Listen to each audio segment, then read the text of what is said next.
जय हिंद, वंदे मातरम। स्वागत है आप सभी का गुरुजी वर्ल्ड एग्जाम स्टडी प्लेटफॉर्म में। राष्ट्र हित में शिक्षा, this is Dheeraj Dwivedi from Guruji world. आज की है वीडियो आपके एग्जाम में ए टू जेड हिंदी को कवर करेगी दोस्तों। यानी वर्णमाला एक ऐसा चैप्टर है जिसमें वर्ण विचार से कहां से क्वेश्चंस, स्पर्श व्यंजन, ऊष्म व्यंजन, अंतस्थ व्यंजन, अयोगवाह, अकरांत, संयुक्त व्यंजन, सारे क्वेश्चंस आज इस वीडियो में आपको देखने को मिलेंगे। तो आज यह वीडियो पहला पार्ट आपके स्क्रीन पर गुजरेगा बहुत सुपर फास्ट में, जिसमें 50 क्वेश्चंस का पहला टेस्ट एग्जाम उड़ा देगा। मैं आपको कहता हूं ना, एग्जाम उड़ा देगा, तो आप बिंदास देखते जाइए। पहला क्वेश्चन यूट्यूब पर, पहली ऐसी वीडियो, पहली बार। भाषा की सबसे छोटी इकाई दोस्तों कौन सी है? तो यह क्वेश्चन बहुत आसान है। सब कहेंगे कि क्वेश्चन का आंसर डी हो जाएगा। मैं कहता हूं बिल्कुल सही बात है, ऑप्शन नंबर डी हो जाएगा। वर्ण की बात करें तो वर्ण वर्ण दोस्तों कितने प्रकार के? दो प्रकार के होते हैं, एक स्वर होता है, एक व्यंजन होता है। पहली बात, वर्ण क्या है? वर्ण वो है जिसके आप टुकड़े नहीं कर सकते। हिंदी में वर्ण वर्ण की अगर मैं बात कर लेता हूं तो हिंदी में वर्ण होते हैं 52 होते हैं, जिसमें स्वर की 11 संख्या और व्यंजन की 33 संख्या होती है। आइए हम सब कुछ डिस्कस करेंगे, वीडियो में आगे बढ़ेंगे दूसरे क्वेश्चन की तरफ। पहली बार है गुरुजी वर्ल्ड एग्जाम स्टडी पर कोई बहन हमारी, कोई भाई हमारा, कोई गृहिणी, तो सब्सक्राइब कर ले राष्ट्र हित में। रोज रात 8 बजे के लिए हिंदी एक ऐसी जो कहीं ना कहीं आपकी बिंदी को चमका देगा, है ना, देश की बिंदी को चमकाएगा। आइए क्वेश्चन नंबर 2 आपके स्क्रीन पर है। वर्णमाला किसे कहते हैं? तो वर्णमाला कहा जाता है वर्णों के व्यवस्थित समूह को। मैंने कई बार अपनी वीडियो में बताया है कि जिस तरीके से आप मोतियों को एक एक करके पिरोते हो तो एक माला बनती है, इसी तरीके से जब आप वर्णमाला में वर्णों को पिरोते हो क्रम से, क्या ना, व्यवस्थित समूह, व्यवस्थित होना चाहिए। तो जब वर्णमाला को वर्णों में यानी वर्णमाला से व्यवस्थित क्रम से जो है रखते हैं तो एक समूह बनता है जिसको वर्णमाला कहा जाता है, अल्फाबेट कहा जाता है। और इस अल्फाबेट में मैं फिर से कहूंगा कि देवनागरी लिपि में वर्ण होते हैं। आइए क्वेश्चन नंबर 3 देखिए। क्वेश्चन नाम लिया, क्वेश्चन हाजिर है। बताइए, क्वेश्चन आपसे कहता है दोस्तों कि हिंदी में मूलतः वर्णों की संख्या कितनी होती है? अगर मैं आपसे ये कह देता हूं कि हिंदी में मूलतः वर्णों की संख्या कितनी होती है, तो आपका आंसर जाएगा कितना? 52 हो जाएगा। और अगर इन 52 की बात करें तो ये किस लिपि में है? अगर ये एग्जाम में पूछा जाता है तो देवनागरी लिपि में है। क्या? देवनागरी लिपि में है। इस चीज को हमेशा याद रखिएगा, देवनागरी लिपि में इन चीजों को रखा जाता है। और हिंदी किस भाषा परिवार की भाषा है, अगर ये पूछा जाता है तो वो है दोस्तों भारोपीय भाषा परिवार की।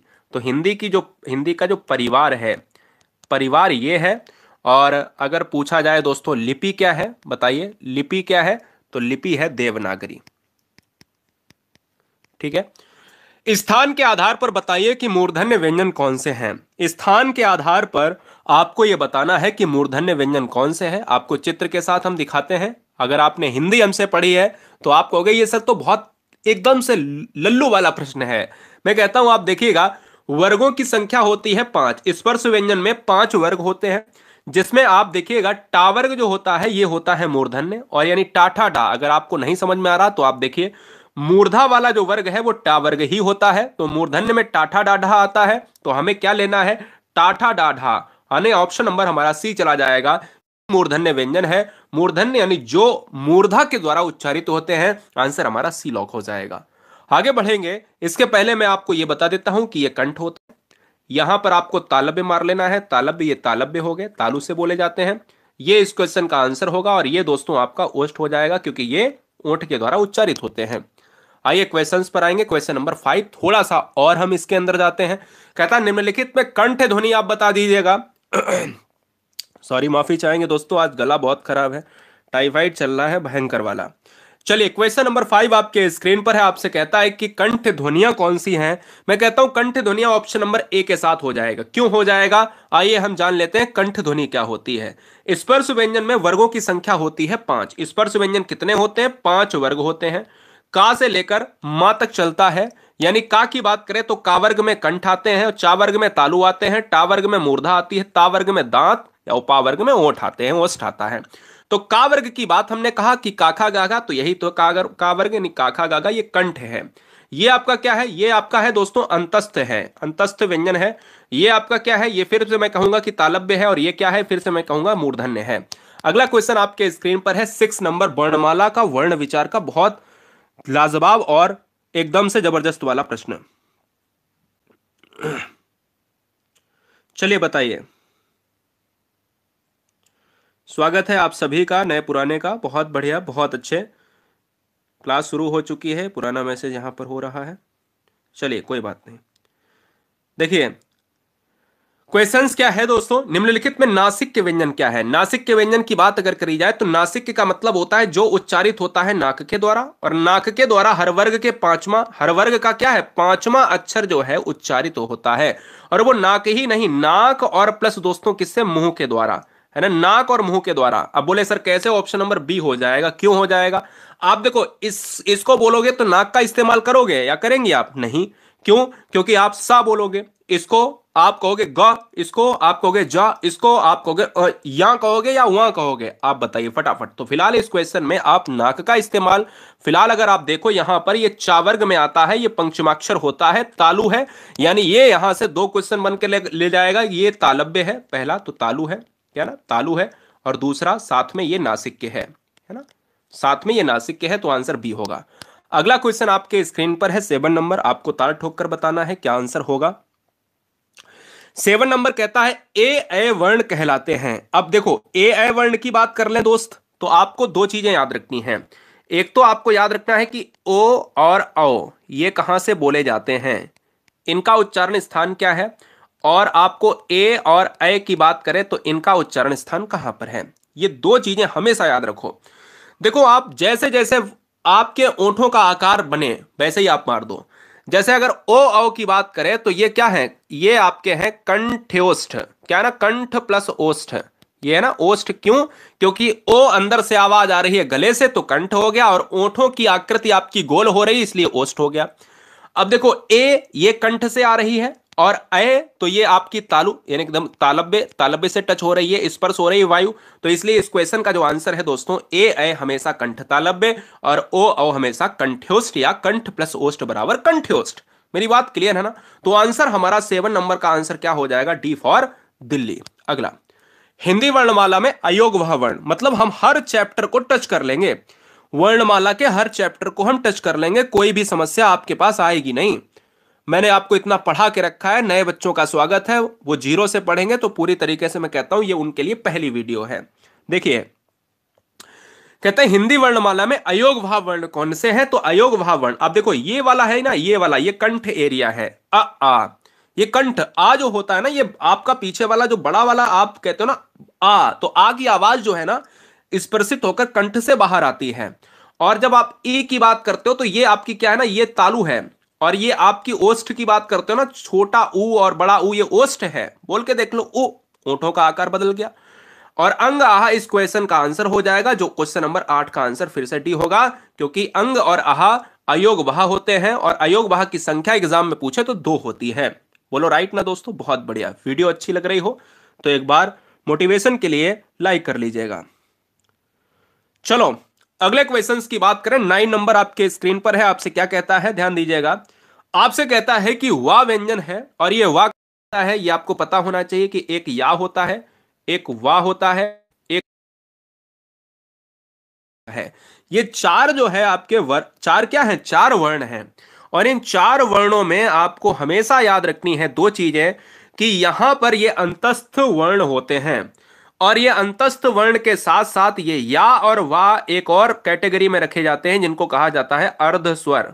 तो एग्जाम में आपसे अगर पूछा जाए कि अर्धस्वर कितने होते हैं, भाई समझो इस चीज को, अर्धस्वर कितने होते हैं तो क्या आंसर होगा, पहली बात तो बताओ, अर्धस्वर कितने होते हैं तो आपका आंसर आएगा 2। समझ लो इस चीज को, कौन कौन से होते हैं, तो या और वा दोस्तों, मैं यहां पर फिर से एक ब्रैकेट में लिखे दे रहा हूं, या और वा, ठीक है ना, ये होते हैं अर्धस्वर होते हैं।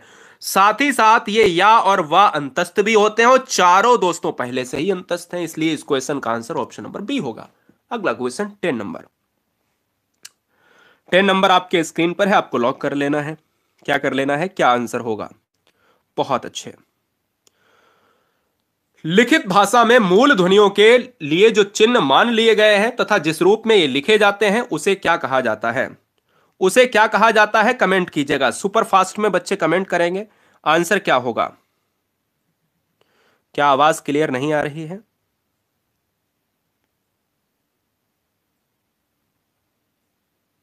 ठीक है, देखिए, हमसे कहता है कि लिखित भाषा में मूल ध्वनियों के लिए जो चिन्ह मान लिए गए हैं तथा जिस रूप में ये लिखे जाते हैं उसे क्या कहा जाता है? तो उसे लिपि कहा जाता है। क्या कहा जाता है? उसे लिपि कहा जाता है। यह बात दिमाग में बैठा लो। लिपि क्या होती है? लिपि जैसे अगर मैं एक एग्जांपल में लेता हूं, देवनागरी लिपि। क्या है? देवनागरी लिपि। मैं फिर से सही से लिखता हूं कि क्या मैं कहता हूं, देवनागरी लिपि अगर है तो ये क्या है? ये एक लिपि है। और इसी से लिखित भाषा, इसी से भाषा, यानी भाषा है दोस्तों हिंदी। हिंदी कोई लिपि थोड़ी ना है। हिंदी क्या है? हिंदी एक भाषा है। हर भाषा को लिखने के लिए एक लिपि चाहिए और उस लिपि का नाम है हिंदी की देवनागरी। अगला क्वेश्चन स्क्रीन पर ये रहा। अच्छा, बफरिंग हो रहा है। मुझे ये बताइए, मैं क्लियर हूं? मेरी आवाज क्लियर है? क्या आपका नेट कनेक्शन क्लियर नहीं है? मुझे बताइए।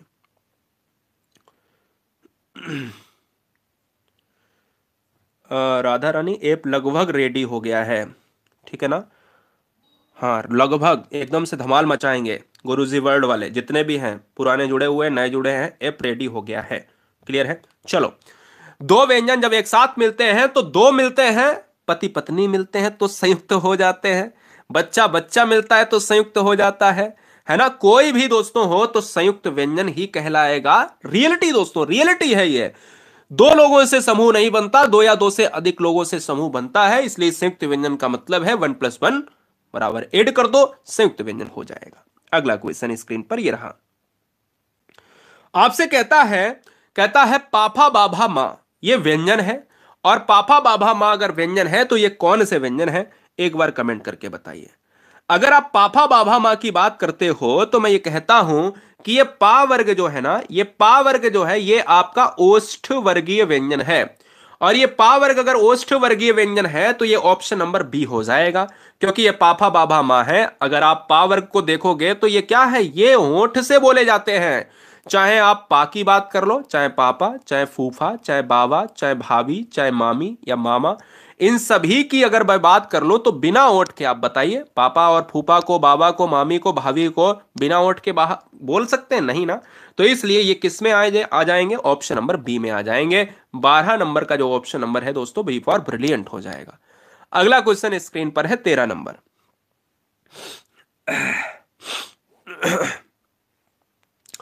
13 नंबर आपके स्क्रीन पर है। आपसे क्या कहता है? आपको जवाब देना है। आपसे दोस्तों ये कह रहा है, साफ साफ कहता है, क्या कहता है? कहता है कि वर्ण तालिका के अनुसार ह्रस्व, दीर्घ और प्लुत क्या है? वर्ण तालिका के अनुसार ह्रस्व और दीर्घ और प्लुत क्या है? तो यह प्लुत है, एक स्वर है, यानी स्वर की बात कर रहे हैं। ह्रस्व स्वर की संख्या होती है 4, जिनको बोलने में बहुत कम समय लगे। ह्रस्व से दीर्घ बड़ा होता है, दीर्घ से ह्रस्व से 2 गुना समय दीर्घ में लगता है, और प्लुत की बात करें तो दीर्घ से 2 गुना समय प्लुत में लगता है। अगर एग्जाम्पल के स्वरूप में एक एक एग्जाम्पल ले लूं तो ये छोटा आ है और इसमें आपका बड़ा आ है, इसमें आपका ओम आ जाएगा। तो इसलिए इस क्वेश्चन का जो आंसर है वो ऑप्शन नंबर ए हो जाएगा। अगला क्वेश्चन है 14 नंबर, स्क्रीन पर है, ताल ठोक कर बताएंगे। कहता है कि का गा जा व फा। ये कागा जाफा है ना दोस्तों, ये क्या है? ये दोस्तों आपकी वो ध्वनियां हैं, वो ध्वनियां हैं, क्या है? वो ध्वनियां हैं जो आप कहते हो, क्या जो आप ये कहते हो कि ये अरबी और फारसी हैं, क्या है ना? फारसी। अब आप कहोगे कि सर कुछ फारसी अगर शब्द मुझे पता चलते। मैंने कहा आप रोज बोलते हो, मैंने कहा आप रोज बोलते हो, मैंने कहा कीमत, मैंने कहा कीमत, है ना? तो ये कीमत क्या है? एक अरबी फर्स है, अरबी के लफ्ज है ना? मैंने कहा दोस्तों अगर और भी थोड़े से अंदर चले जाए, मैंने कहा हफ्ता। हफ्ता क्या है? बोले तुम आवारा घूमते हो। आवारा क्या है? एक फारसी लफ्ज है। वकील, वकील बहुत एग्जाम में ट्रेंड हुआ है हिंदी की क्लास में, हिंदी वाले पेपर में, जहां पर भी हिंदी आती है। वकील शब्द कैसा है? तो वकील एक फारसी शब्द है।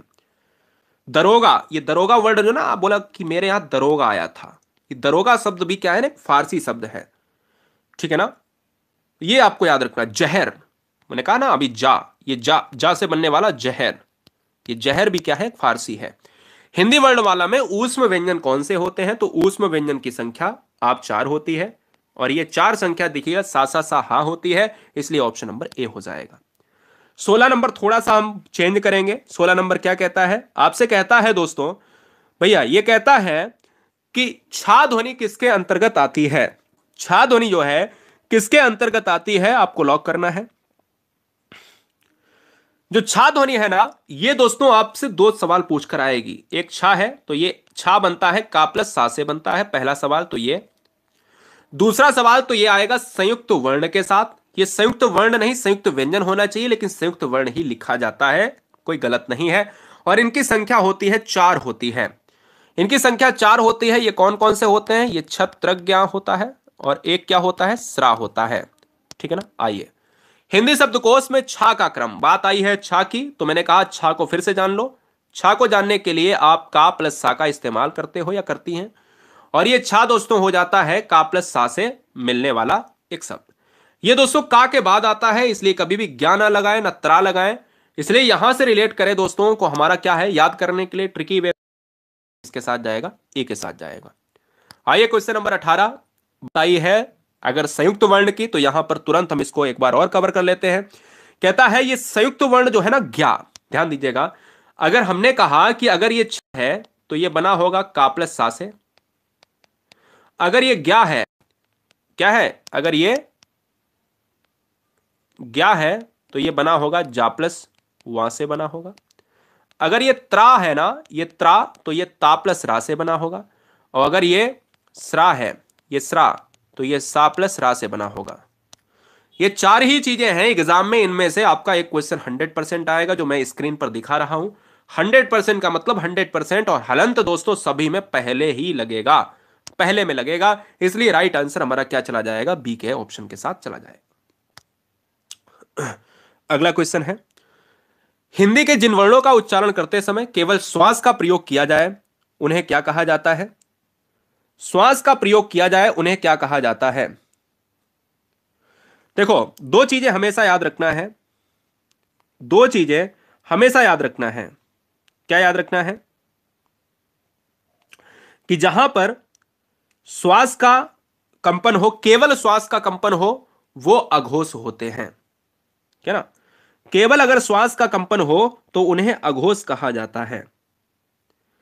यानी वो ध्वनियां जिनमें स्वर रज्जु में कंपन नहीं होता है, यानी कंपन नहीं होता है, कंपन नहीं करा जाता है, लेकिन अगर श्वास के साथ कंपन भी होता है तो सघोष होते हैं। जब केवल वर्ड लग जाए तो आपको याद रखना है कि अघोष ही आपको मारना है। और जब सघोष और अघोष, देखिए सघोष को ही क्या कहा जाता है? सघोष को ही घोष कहा जाता है। और ये सघोष क्या होते हैं? कमेंट करके बताइए। पहला, दूसरा, तीसरा, चौथा, पांचवा, 5 वर्ग होते हैं। पहला, दूसरा अघोष, तीसरा, चौथा, पांचवा सघोष। आइए क्वेश्चन नंबर 20 पर, घा का उच्चारण स्थान कौन सा है? घा की बात करें तो ये घा कहां से आएगा? ये आएगा का, खा, का, घा, देखो आ गया, और यहां पर खाली। और ये यहां पर देखें तो दोस्तों ये आता है किसमें? ये आता है कंठ